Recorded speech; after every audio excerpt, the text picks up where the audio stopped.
കനകമല തീർത്ഥാടന കേന്ദ്രത്തിൽ കൊടിയേറി.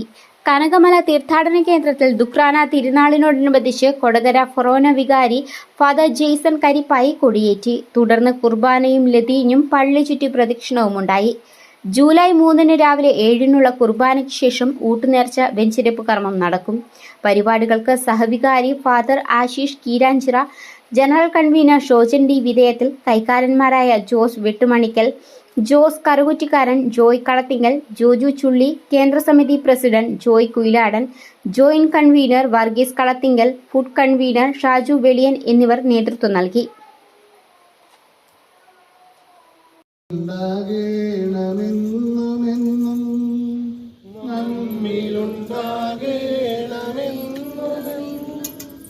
നമ്മിലുണ്ടാകേണമെന്നും